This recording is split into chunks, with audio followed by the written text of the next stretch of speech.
ایسے ڈاواڈول.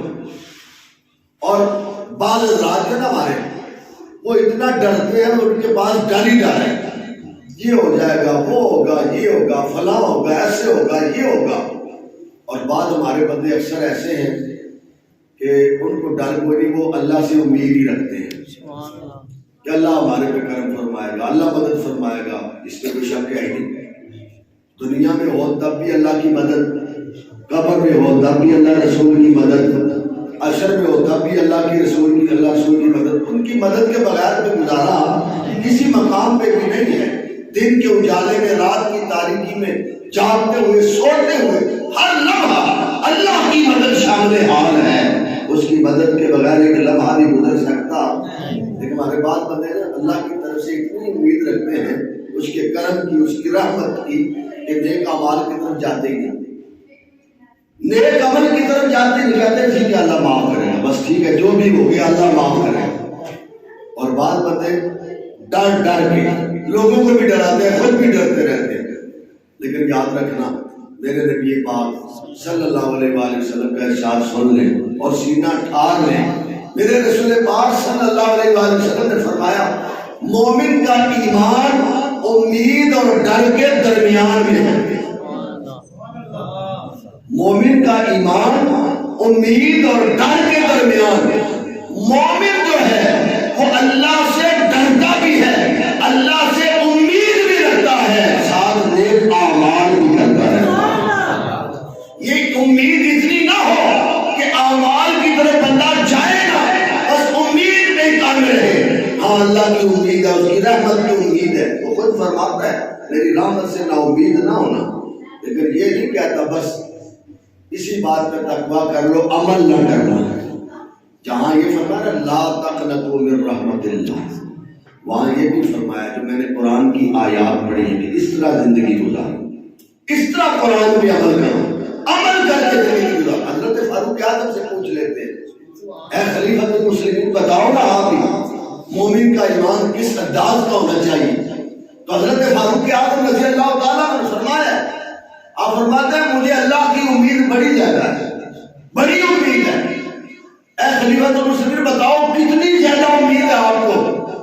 تو آپ فرماتے ہیں مجھے اتنی زیادہ امید ہے کہ اگر سارے نبیوں کے بعد اعلان ہو کہ ساری مخلوق جہنم میں جا رہی ہے، صرف ایک بندہ جنت میں جائے گا، تو حضرت عمر کہتے ہیں مجھے اللہ کے گھر کی امید ہے وہ عمر خطاب کا بیٹا ہی ہو.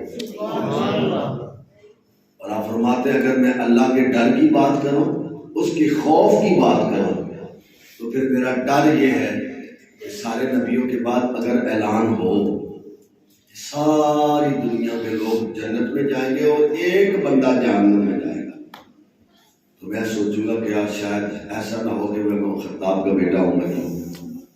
یعنی کہ حضرت عمر رضی اللہ عنہ دنیا کو بتا رہے ہیں کہ اللہ کی امید بھی رکھو، اللہ سے خوف بھی رکھو، اور ساتھ ساتھ نیک اعمال کا ذخیرہ تیار کرتے ہیں. نیک اعمال کو اور قرآن مجید فرقان حکمت اللہ نے یہی تو ارشاد فرمایا. اور پھر ساتھ توجہ کیجیے، اے اللہ اتنی نشانیاں ایمان والوں کو تو نے بتا دی کہ ایمان والوں کی نشانی ہے وہ اللہ کا ذکر کرتے ہیں، ان کا دل اللہ کا ذکر سے خوش ہوتا ہے، وہ قرآن کی آیات سنتے ہیں تو ایمان مضبوط ہوتا ہے، وہ نماز کو قائم بھی کرتے ہیں، تیرے دیے ہوئے رزق میں سے تیری راہ میں خرچ بھی کرتے ہیں، وہ تجھ پر توکل بھی رکھتے ہیں. تو یہ تو بتا ان کے لیے کوئی انعام بھی ہے تیرے پاس یا نہیں؟ اللہ فرماتا ہے میرے پاس تو انعام بڑے ہیں. انعام حقیقی تو میں ہی دینے والا ہوں، میرے پاس ہی تو انعامات ہیں، میرے پاس ہی ساری نعمتیں، میں ہی نعمتوں کی بارش کرنے والا ہوں. یا اللہ آخرت میں تو بڑی نعمتیں ہیں، دنیا میں بھی کوئی نعمت ہے، دنیا میں بھی کوئی انعام ہے. دیکھنا بڑی مشکل کا مسئلہ ہے نا. ایک طرف شادی ہے، دعوت ہے اور اذان ہوگی، بندہ دعوت کو چھوڑ دیتا ہے، روٹی نہ بھی ملے نہ بھی کھائے تو پرواہ نہیں، وہ نماز میں کھڑا ہو جاتا ہے. اس نے قربانی دی ہے کہ نہیں؟ دیا یا نہیں؟ سامنے کھانے رکھے ہوئے، لذیذ کھانے، مشروبات ہیں، لیکن وہ کھاتا بھی نہیں، پیتا اور اسے روزہ رکھا ہوا ہے. وہ کہتا ہے میں نے اپنے رب کے لیے روزہ رکھا، میں تو کھاتا نہیں. وہ دنیا کی ہر نعمت کو چھوڑ دیتا ہے اور اللہ کی رضا کو سامنے رکھتا ہے. قربانی تو ہے.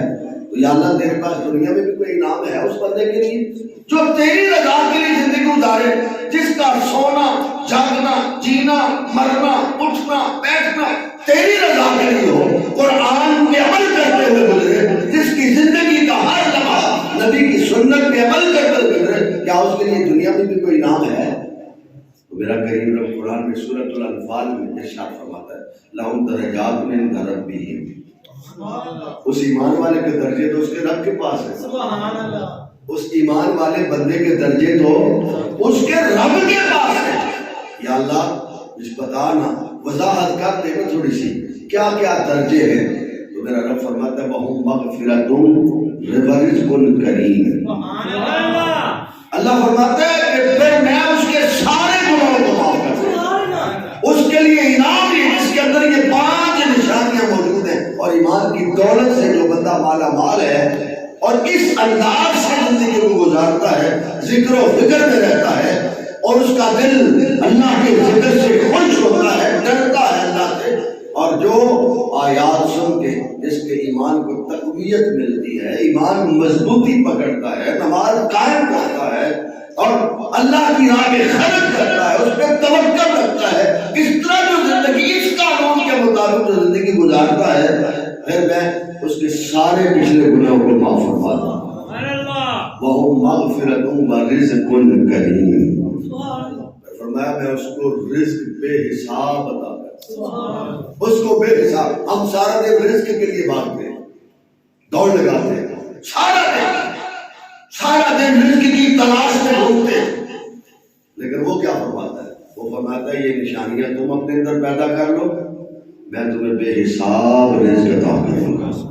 رزق کی پرواہ نہ کرنا، نماز کے وقت نماز پڑھنا، ذکر کے وقت ذکر کرنا، اور جب اس کا فضل روزی تلاش کرنی ہو اس وقت روزی تلاش کرنا. بس پھر دیکھنا میں تمہیں کتنا رزق عطا فرماتا ہوں. میں تمہیں بے حساب رزق عطا فرماؤں گا. تو میں برزق کریم، یہ کریم کا جو لفظ ہے نا بڑا کمال کا لفظ ہے. وَرِزْقٌ بلند آواز سے بندے بولے وَرِزْقٌ. جس پہ اللہ کا کرم ہے نا اور اس کو کریم مان کر وہ بولے وَرِزْقٌ.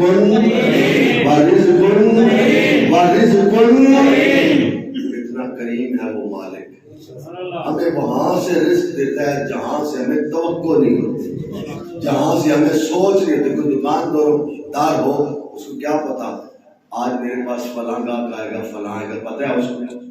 کوئی بھی نہیں پتا. لیکن کہاں سے گاہک آتا ہے یہ بھی نہیں پتا. تو گاہک بیچتا کون ہے؟ اللہ. یہ روزی اللہ کا ہے، ہمیں تو اس نے بھیجا ہے اپنی عبادت کے لیے، اور اپنی عبادت کے لیے اس نے بندے کو پیدا فرمایا. وَمَا خَلَقْتُ الْجِنَّ وَالْإِنسَ إِلَّا لِيَعْبُدُونِ. میں نے انسانوں اور جنوں کو پیدا کیا تو صرف اپنی عبادت کے لیے، نہ کہ یہ دنیا کے کاموں کے لیے. یہ دنیا کے کام، یہ دنیا کی نعمتیں، یہ ساری اس کی عطا ہے. جس کو چاہتا ہے جھوپڑی عطا کرتا ہے، جس کو چاہتا ہے کوٹھی عطا کرتا ہے، جس کو چاہتا ہے سائیکل دیتا ہے، جس کو چاہتا ہے پیدل چلاتا ہے، جس کو چاہتا ہے کرولا گاڑی دے دیتا ہے، جس کو چاہتا ہے پراڈو دیتا ہے، جس کو چاہتا ہے جہاز بھی دے دیتا ہے. یہ اس کی عطا ہے، جو اس کی دین ہے. جتنا رزق وہ چاہتا ہے دیتا ہے. کسی کو رزق دے کے آزماتا ہے، کسی کو بھوک دے کے آزماتا ہے کہ میرا بندہ میرا شکر کرتا ہے کہ نہیں کرتا. تو ہمیں تو اس کی رضا پہ راضی رہنا ہے. ہمارے لیے تو حکم ہے کہ ہم ہر معاملے میں اس کی رضا کو حاصل کریں.